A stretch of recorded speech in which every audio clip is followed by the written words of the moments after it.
Good afternoon. Today we're cruising in my 96 Mystic SVT Mustang Cobra. I got this thing a few months ago. I was looking for Porsche 928 and I ended up with this.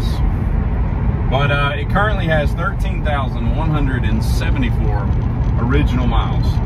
For those that are math happy, that's like 500 some miles a year that this thing has had on it since 1996. Quite impressive. It was basically a show queen, more or less. I don't know if it was trailered or driven, but it's lived in like 4 states. Arizona, Illinois, I think Wisconsin, and Idaho, some Montana, somewhere way up there.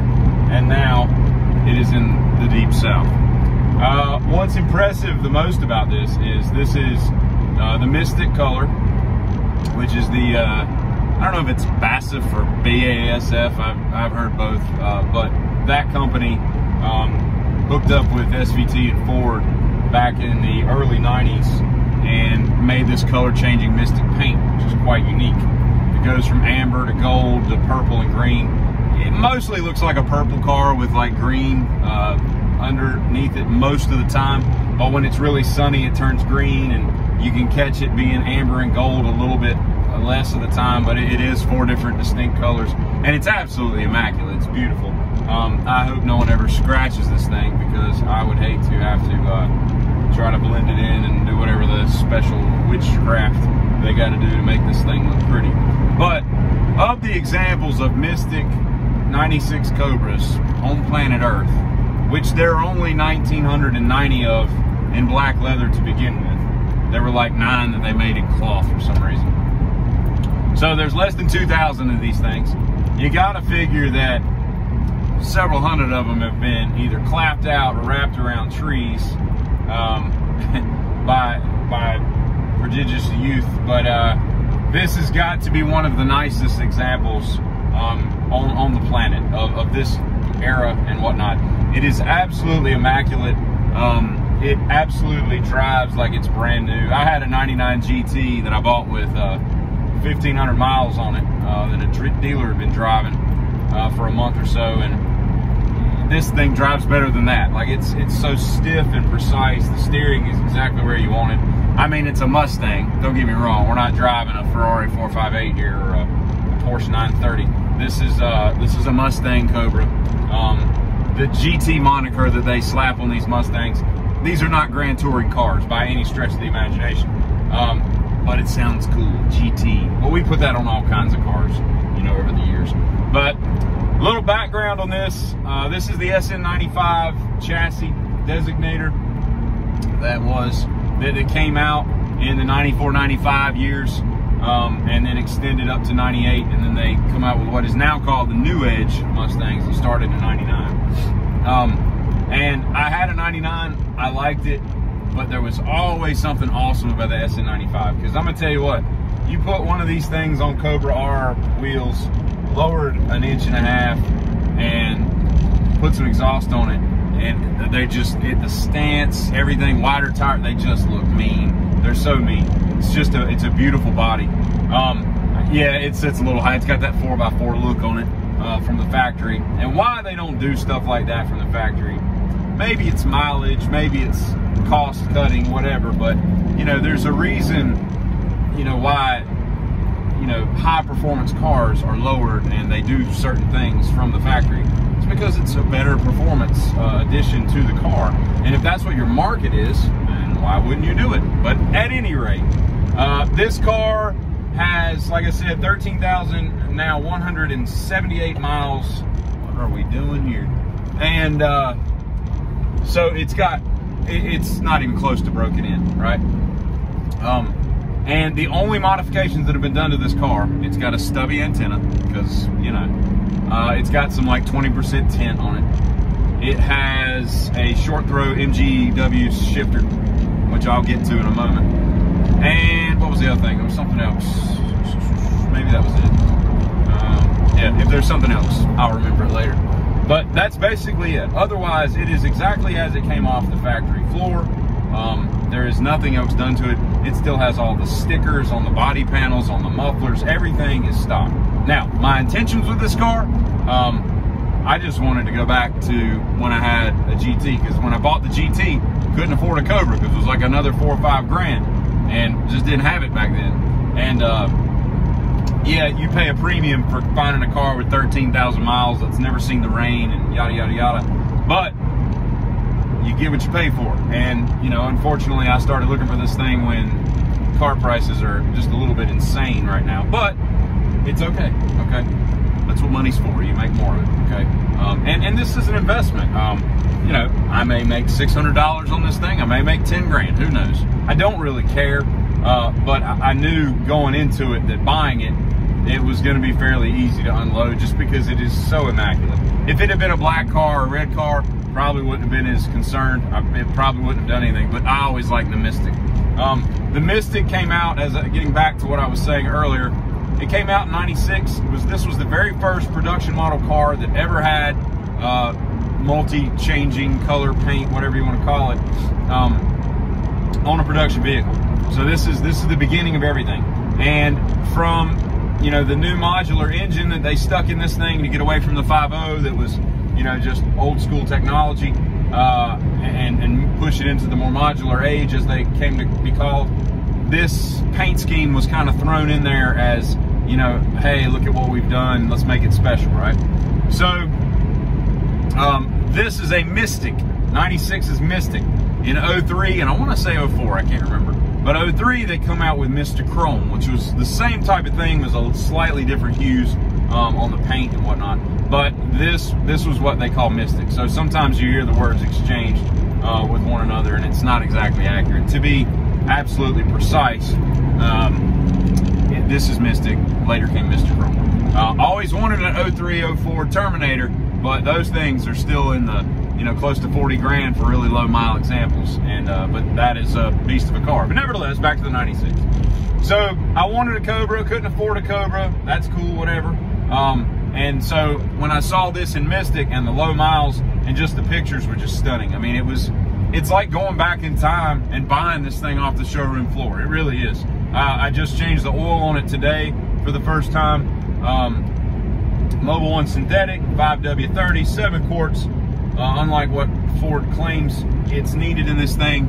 And underneath, I mean, you could eat dinner off the thing. I don't even know how the last people got the filter off without spilling oil, because the dumb thing sits sideways all over the rack and pinion system, the steering shaft and everything, but because it was so clean. But at any rate, this thing is just phenomenal in its shape. I can't imagine that it was ever anything but garage kept.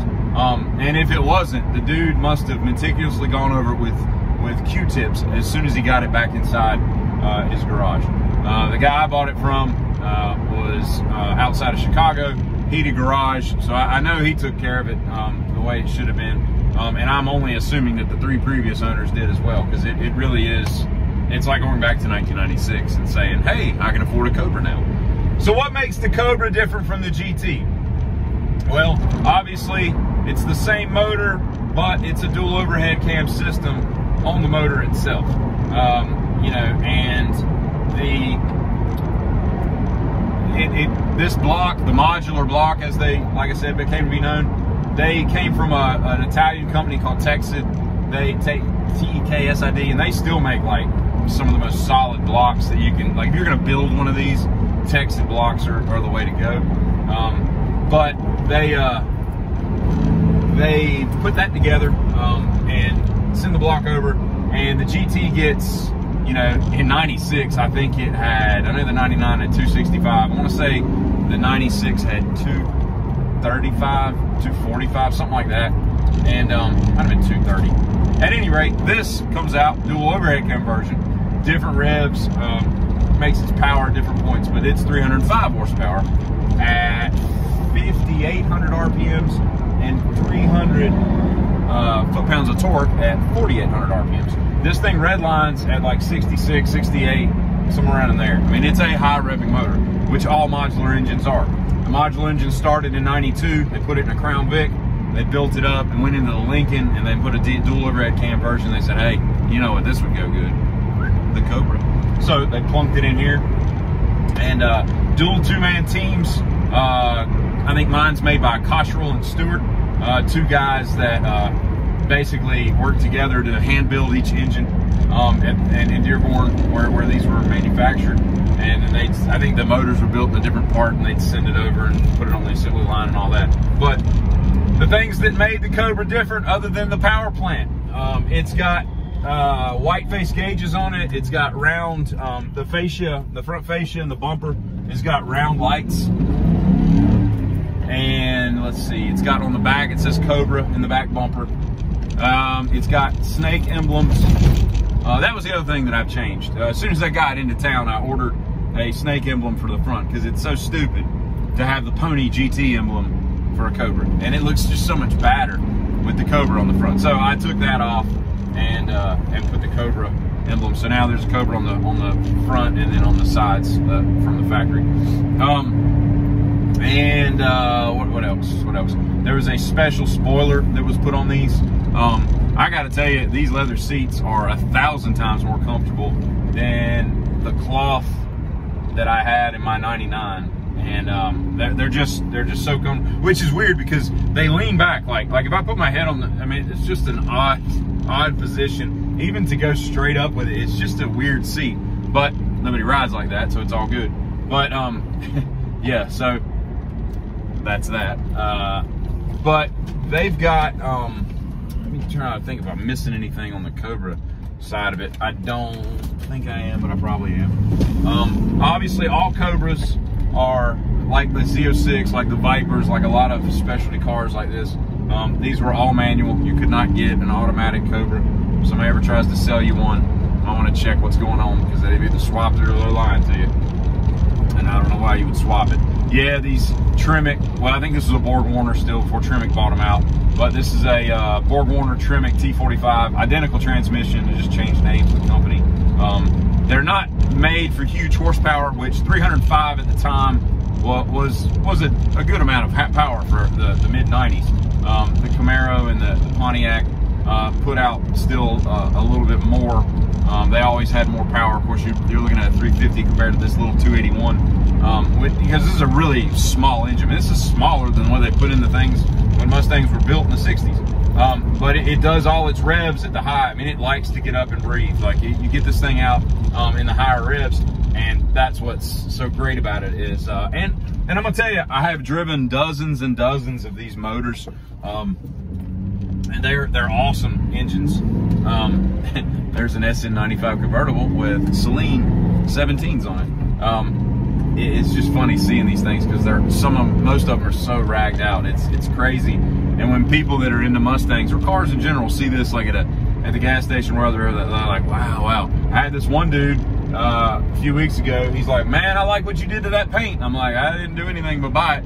He's like, what? I was like, yeah, this is a factory paint job. He's like, what? And I'm like, and the guy looked like he was like 35 years old. I'm like, what rock were you living under in the 90s? Like, these were all over well, not all over the place, but I mean, they were prominent enough in the beginning that you should have run into one by happenstance, and all. But I forget what the heck I was talking about a minute ago. But at any rate, yeah, the transmissions. So transmissions, they're not, you don't want to put, 500 horsepower to this thing and put a blower on it and all that. The trans is really not built for that.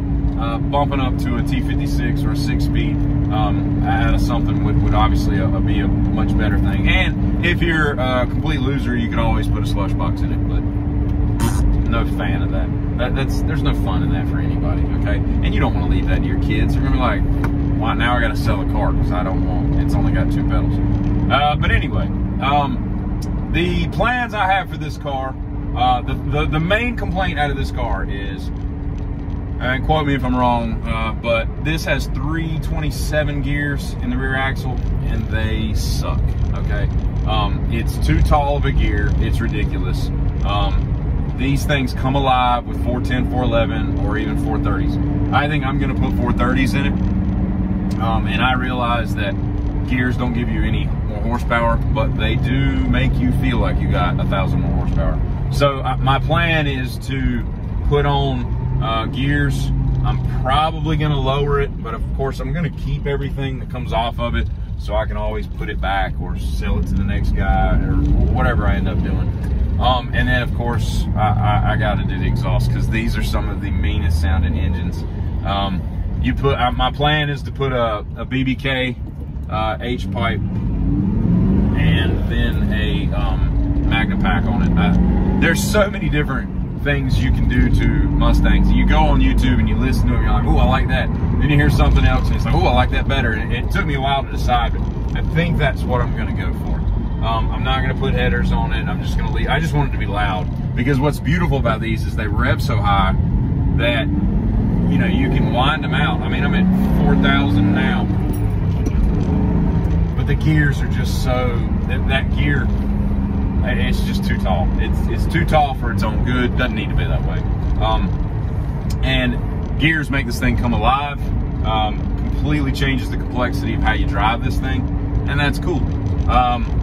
You know, so those are my plans. Nothing crazy. The thing I would love to put fatter tires on. Oh, that's the other thing that's changed. Is it's got 255s. It came with 245s, I think. So they're a little bit wider tires. So nevertheless, the 96 wheels only came on the 96 and 97 Cobras. In the 98, they changed to more of a Cobra R type spec wheel. And that said, these are 16s, I think. I know they went to 17 in 99. I think these are still 16s. But at any rate, these wheels, they don't, from what I understand, don't make reproductions of these like they do every other wheel that Mustang's ever put on a car.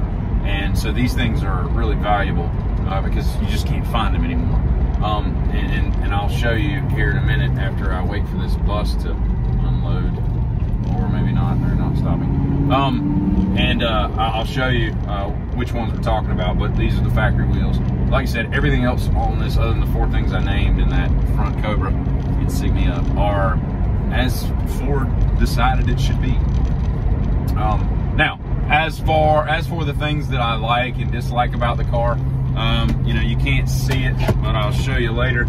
The cup holder is kind of cool. It's got a very German way that it comes out. It's like you know, Heinrich Johnson was working at Dearborn and designed the thing, but it's neat how it works. But it's only 1 cup, and you can fit a can in there and maybe a bottle of water. It doesn't do anything that's, you know, graduated as it gets to the top. But you didn't buy this to hold your slushy, so it's all fine. It's got power port. It's got an ashtray, which apparently the doors break off of them a lot, but it's got 2 cigarette lighters, so you got 2 power ports rather. I've got a CD player at the bottom, tape deck at the top. The clock is in the dash. They later did away with that in 90. I know they did away with it in 99, but I think they did away with it in 98. I guess cost cutting, I don't know, but the clock got integrated into the CD player somehow. White face gauges, rear defrost, power everything. Like I said, the seats are awesome. I drove this thing back from Chicago, 15 some hours, and could have kept going. Didn't want to, it was a long day, especially in the snow that I didn't expect to land in. It was 6 degrees that morning. Got sideways the first 2 intersections. There's no traction control on this. That became a $430 option, as I recall, on my 99. That came out then. Yeah. So yeah, the back seats fold down, so if you need to take your Cobra to the ski resort, you can. And why are we parked 74 feet away from the stop bar, lady? Hey, let's get this rock and roll show going. Trunk is, I mean, it's spacious enough. You can do what you need to do, but see that those gears are just, and I'm shifting at 5,000. And I like this. I like the shifter. It's click, click, click. It's very, I mean, you know you're in gear. I mean, you don't, it's hard to miss a gear. It's very sturdy, but the shifter needs to be about that much longer. You got to kind of reach down to get into 3rd and 5th, and I don't like that part. But it's on point with regards to its shift points. And you know, I mean, I'm not racing this thing. That's not the point of it. But I love how you can just let it out in 2nd and 3rd and just let it eat, and it just revs up to 4 or 5 grand and is just noisy. in stock trim, it's not going to be that noisy, but once I update the exhaust, it definitely will be. So, you know, these things are in this kind of condition, and nowadays people are selling all kinds of stuff that has just crazy low miles on it. And I just happened to come across this trying to find a Porsche, and ended up buying a, you know, 20-something-year-old, or what, I guess, yeah, 20-something-year-old Mustang Cobra that, as you'll see here in a minute, is absolutely immaculate. There are a couple little rock dings and chips, very minute things, relatively speaking, but otherwise, it's just as God intended. So I'll pull down here and get out, do a walk around, and let you see some of the sights. So be right back. So here we are on the outside, and as I move, you can kind of see as light transmits through and as it's made available. It's mostly green and purple, but you can tell it's so sweet the way it works. They're the stock wheels that, from what I can tell, are very impossible to find, and they don't make replication, you know, wheels that you can just buy from the factory. Here's the Cobra specific dual overhead cam. You see how large the heads are. They're enormous to accommodate the the two cams. Talk about a guy who knows what he's talking about. Cottrell and Stewart. Yeah, I don't know how I remembered that, but I did.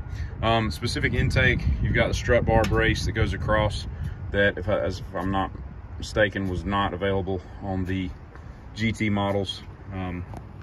And you can see a little bit differently. You see it goes from green to purple as you move and all. It's just really neat. I would have never thought, hey, let's get a purple car, but the way this thing just blends together, it's just so pretty. As I said, I swapped that out because that just looks so much cooler than that stupid running pony on this particular car. On a GT, different story. And again, it matches the sides. But it's just, if you check it out, it's just absolutely immaculate. Like, everything about it. I mean, there's no gunk anywhere. You know, it's just, you could eat out of that. The trunk is probably never been used for anything. This dude got like a bow case or whatever and put this. You can tell he went to shows because he's got this for the hood. You know, this was number 667 of 2000.